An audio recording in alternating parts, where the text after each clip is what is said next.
Greetings, everyone. I hope that you've had a good week, and I'm glad to be able to share with you again today, this first Sunday in the season of the church's year that we call Lent. In the underground tube stations in London, a frequent message that was spoken through the loudspeaker was, "Mind the gap." I'm not sure if that is still the case. I haven't been there for a while. But the warning was that one should be aware of the fact that there was a gap between you, where you were standing on the platform, and the boarding step. If you're going to board the underground or disembark, then do so really carefully. Mind the gap. It can be dangerous if one is in too much of a hurry. There is another meaning of the word mind. Mind means to take precautions, to avoid an accident. The other meaning is to look after or to care for. For instance, shepherds mind their sheep. So in this context, mind is not a warning to avoid something, but it is an encouragement to show careful concern for that for which one has responsibility. In a sense, we are called to occupy the gap, to be in the gap fully. What is the gap? A gap is a break or hole in an object or between two objects, or a space or interval, a break in continuity.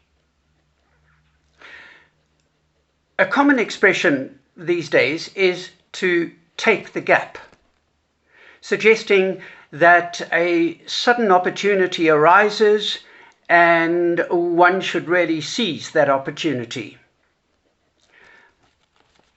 I suppose life could be described as a gap, in the sense of it being a space or interval between two events, birth and death. A short holiday might be a really good way to use a gap in our diaries. Lent, too, could be thought of as a gap, inviting us to a change in our routine, perhaps, so that for a time we can be more quiet, more contemplative, more prayerful, or take the opportunity to give ourselves to something that we don't normally engage in. Our circumstances still are very different from normal because of the pandemic. And the season of Lent this year might not be marked by more than usual formal church activities. Life will carry on pretty ordinarily for a lot of us. But the encouragement that I'm offering you today is to mind the gap.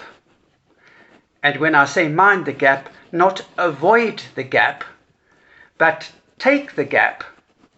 And when you're in the gap, give careful concern to things that are really important. Think carefully about how you will use this space, remembering that we have special responsibility to express careful concern for our spiritual, mental, physical, and emotional well-being. We can seek to do whatever seems to offer the possibility of improving our overall health during this period of Lent. What will offer us a chance of increasing our sense of well-being. Now, that doesn't mean we choose stuff that is going to make us feel gooey and all happy and emotional necessarily, but we choose stuff that will challenge us and stimulate us and prompt us and inspire us and take us to new places. God is concerned about wholeness, not just that we are spiritually disciplined and spiritually alert, that we are praying well and that we are repenting properly and that we are engaging in other spiritual disciplines in a good, disciplined way. God is concerned about our entire well-being. Perhaps we can regard Lent this year as an invitation to seek balance in our lives, to seek to be engaged in a conscious journey towards wholeness, whatever that means. And in the journey towards wholeness, we have to confront our brokenness and accept our brokenness. And we are sometimes called to explore our hopes and our fears and our doubts. And we are called to give up pretending. Taking a gap can bring growth, refreshment, and renewal.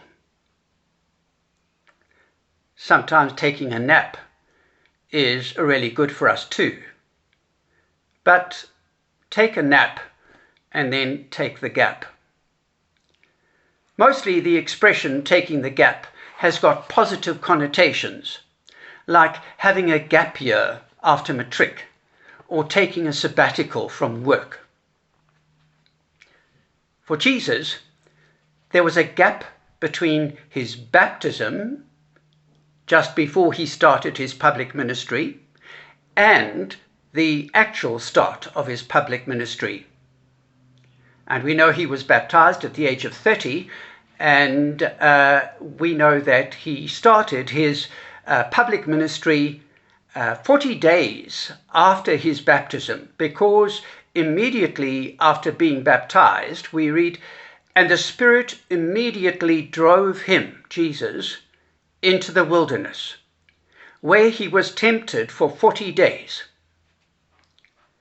The wilderness doesn't sound like a fun place to take a break if you're being forced into the experience, and if you are alone with the wild beasts, and if you are experiencing intense temptation. Really, for Jesus, it was a battle for ownership of his soul. Sometimes life thrusts us into a wilderness, a bout of serious depression perhaps, or a divorce, or losing a job, or a family tragedy. At other times in our lives, we might choose voluntarily to go into the wilderness for a while, to get away from the normal routine, to make sure we have got extra time to think and to read and to walk and to pray and to meditate and to be quiet. The wilderness normally is a place of solitude, away from other people. For Jesus, it was a place of testing, of struggling, of coming to terms with his identity and mission, a time in which he proved to himself that he had the resources to do what he had been called to do. I was thinking again about Adam and Eve, because the same word drove is used for the description of what God did with Adam and Eve when he banished them from the Garden of Eden. He drove them out of Eden. And we read in Mark's Gospel that the Spirit drove Jesus into the wilderness. We read in the story of Adam and Eve that the Lord God sent him, Adam, from the Garden of Eden to till the ground from which he was taken. He drove out the man, and at the east of the Garden of Eden he placed the cherubim and a sword flaming and turning to guard the way to the tree of life. Genesis 3, verses 23 and 24. So Adam and Eve were driven into the wilderness as a result of their bad choices. Sometimes our experience of wilderness is a direct or indirect consequence of our bad choices. People speak of a wilderness experience, meaning often that they feel stripped of the normal comforts and securities in their lives for a while. And it can be extremely painful and uncomfortable and feel quite threatening. Most of us would not choose to have such an experience. The wilderness is a place on the edge. It's a place that is marginal. It is perhaps a dangerous place. It's a place where there can be conflict and where one feels raw and vulnerable. All that seems important very often when one is in a wilderness is the desire, the need to simply survive. Refugees and migrants are often forced into inhospitable places that must feel like the wilderness or the wasteland. Living in an informal settlement with the risk of being removed by the authorities at any moment must seem like living in a wasteland or a wilderness, except that possibly there is a spirit of community there which thrives. This Lent, would we be prepared to enter a wilderness voluntarily? This might mean abandoning some comfort for a time or taking on something which is really challenging. It might be with the aim of personal growth. It might be with the aim of identifying with people on the margins, making some sacrifices for their comfort. It might be going into unknown territory, facing one's doubts and fears. It might be deliberately trying to understand someone to whom we are not drawn naturally. We might decide to read a biography of a controversial politician, for instance. It might be choosing to read about the plight of a group of refugees or people caught up in a civil war, something that is disturbing. We could choose to read a book about death and face the inevitability of our own death. Jill and I have read recently an excellent book called With the End in Mind by Catherine Mannix. And she is a palliative care specialist talking in the book about the process of dying and talking about specific people that she has had dealings with and encouraging us, saying that it is therapeutic to be able to approach our own death with openness and clarity and understanding. And certainly the book takes us on a really interesting journey, and we discover how so often people just move gently into the embrace of death, and that is really comforting. If thinking about death and your own mortality is too threatening, maybe you could choose to do something that will stretch you in some way. Sometimes it's worth moving out of our comfort zone for the sake of new insights and personal growth. Another thing we could do is to reflect on our own experience of wilderness. What brought that experience on? What was the experience like to live through? What did it teach us? Did God feel absent at the time? How did we emerge out the other side? And is there anyone in particular we are grateful for because they supported us and comforted us and stood by us and offered us some counsel as we went through that wilderness? The season of Lent doesn't need to be a depressing time, but it could be a meaningful journey, offering new insights and growth.